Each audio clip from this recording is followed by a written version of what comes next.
It's a pleasure. We have Dr. Deepak Kopaka. Hi, Doctor. Sangeeta here. Pleasure meeting you. It feels nice to be talking to a doctor. Fantastic. How do you feel to be here? I am sure that, it must have, there's a lot of effort that has gone into it. And how do you feel today to be here with us? Obviously, I'm very happy to be here, and I really enjoyed preparing all this time. It's okay now. Being here and getting a seat in PGI, it's really awesome. Seat in PGI. What rank have you obtained? I've got 37 in the general category, and in first counseling I opted for general surgery, and then I didn't want to continue in surgery, so I changed it to radiotherapy. I was more fascinated with cancers, chemotherapies and all these things. My ultimate goal was to do something in surgical oncology or do a medical oncology. Fine, so I got into radiation oncology. So that's your specialty that you're I'm taking doing your course radiotherapy in. right now at PGI. Okay, fantastic. Now coming to IAMS, I welcome you. You've been with IAMS, you've done your preparations. What was the course that you were enrolled for? Thing was, I have to tell a story here. I actually was denied an entry into IMS. There was some problem with my phone number. I didn't answer their call when they called me up. After calling to Shukrit Sharma sir for a long time, I've been bugging him up. Somehow I got a place in IMS. Then I really thought that after having so much effort and getting into IMS, I need to prove myself. Started studying, and more and more, I started studying on. I felt it more interesting, and the classes were really just great. The first class, it was really magical class, ENT class. Why do you say it was really magical and very magnetic? I didn't study after that. For 6 months after attending my ENT class, I was able to attempt almost all the questions in PGI, AIMS and all these exams. That was so magnetic. She used to drill everything into our brains. It was really the best class. When you say she, I'd like to, kind of interfere here. You're talking about the faculty? The faculty. Okay, I don't remember her name, but she was just great. Class was no one, I think even my friends didn't study ENT after that. And that was the day I felt that I'm really lucky I got into IMS. It's not any exaggeration or something like that, but that's what I feel. Well, Deepak, coming back, like you just said that, there was a faculty, very impressive. You simply kind of, she was very, very impressive. Coming back to the books and the content books which were there, how important they were and how useful were they? Were you just referring to them, or you had something more above and over to that? I was a very average student in my college days. I used to play a lot, roam with friends. I didn't study much. So when I started actually preparing for this national exams or for state exam, I really had some thought in my back of my mind that can I really make it there, because I never studied any standard book. Can I really make it there? And the first class after ENT, we had another class of pathology. So I started opening the pathology material of IMS and the Roman's book, and I felt almost they had the similar points, and the theme of it was there in IMS. So I felt okay, it's okay now. I shouldn't read textbooks because it will take me a lot of time. So I'll continue with IMS. So I completely read an IMS books. I almost studied them for 3 or 4 times, only the IMS materials. And the thing is, you have to do a lot of bits. So I used to do them simultaneously, read the material of IMS and do the bits in other bit banks.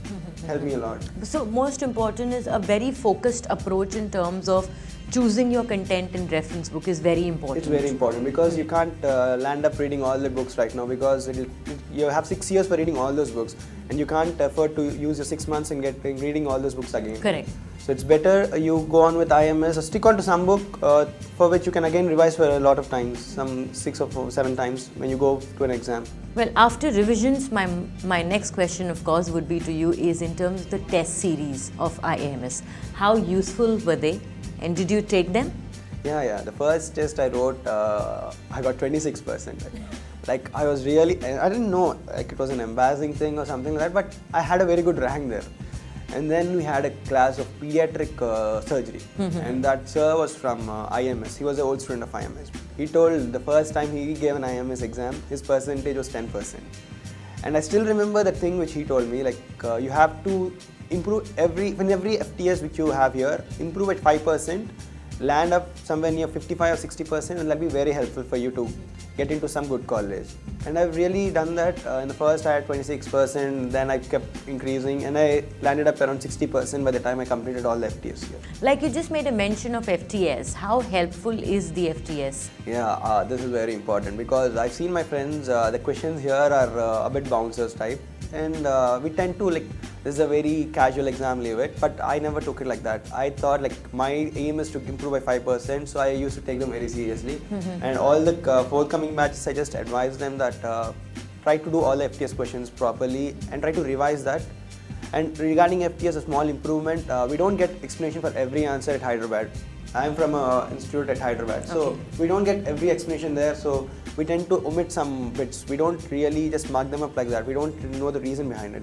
So like some other exam, like some other institutes which conduct exams, they give explanation for every question. So I request IMS to look forward for that too. Okay, so this is the kind of feedback that you'd like to share. When it comes to the FTS, there are certain questions which are left unanswered. Okay. We just know the answer there, but we don't have the explanation Proper for that. explanation. Proper explanation. We don't have this brainstorming session at Hyderabad. So it's not that useful for us for some questions. We need more help for that. More help for that. Like you just said, brainstorming sessions. So how did the group discussions really help you, and were you very actively participating into it? No. In the class, I used to answer a lot of questions. I know I was disturbing for my friends. I'm sorry about that. But I feel like I per se like studying individually. I just like to concentrate, and I don't want to deviate my mind. Like we have friends and we have group discussions. It's better we have it once in a month or twice in a month and revise all that had happened. But not everyday group discussions are not that fruitful, I feel. Not really all We that. have a lot of other things to talk about, and we tend to neglect it a bit. Neglect the subject a bit. We've spoken about the faculties, we've spoken about the content books, the FTS, the IMS exams.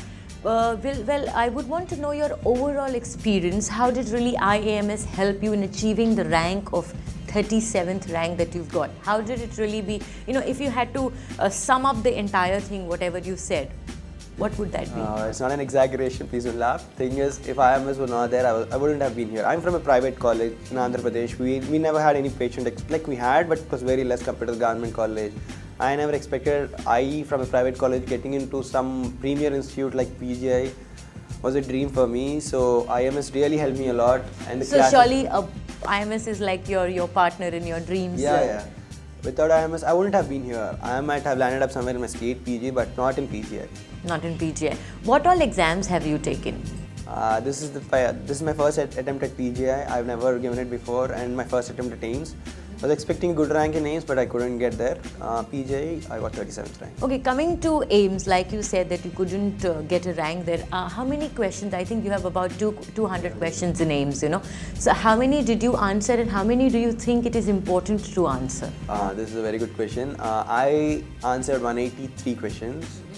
And that's very less in AIMS. You have to answer 199, and you can leave an option for one question, but you have to answer 199 because I feel you have a lot of luck there, because many people don't know all the answers there.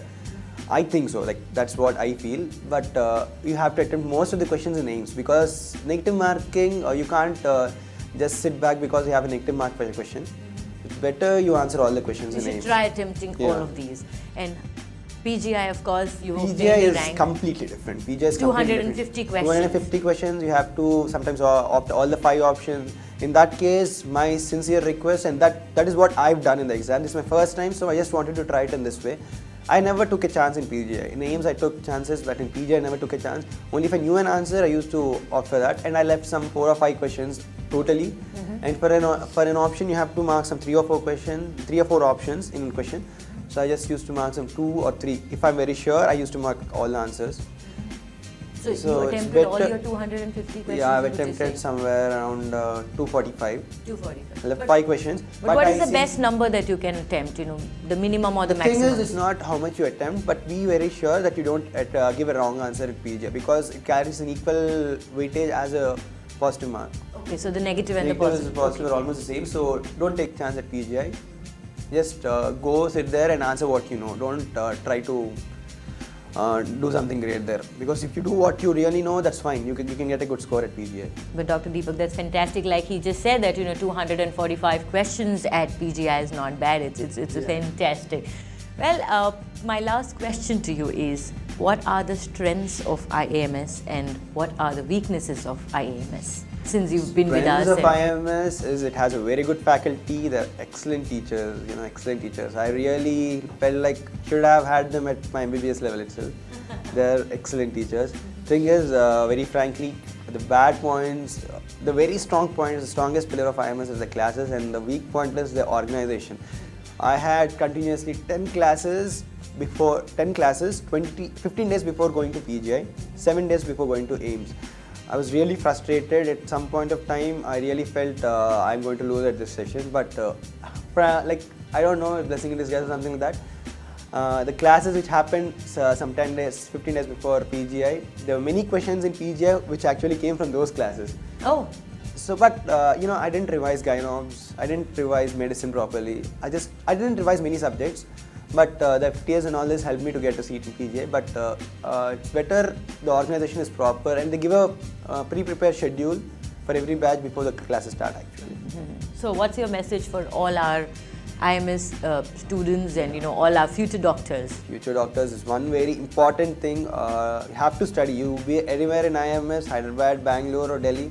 One thing is we have to work very hard.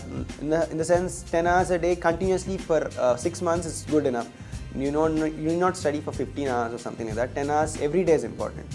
And one important thing is never do silly mistakes. I've landed up doing silly mistakes, and it causes some pain after getting your rank or when you sit in the counseling. So try to avoid doing silly mistakes as much as you can. It's very important. Thank you, Dr. Deepak. Thank you so much. Wish you all the best. Thank you.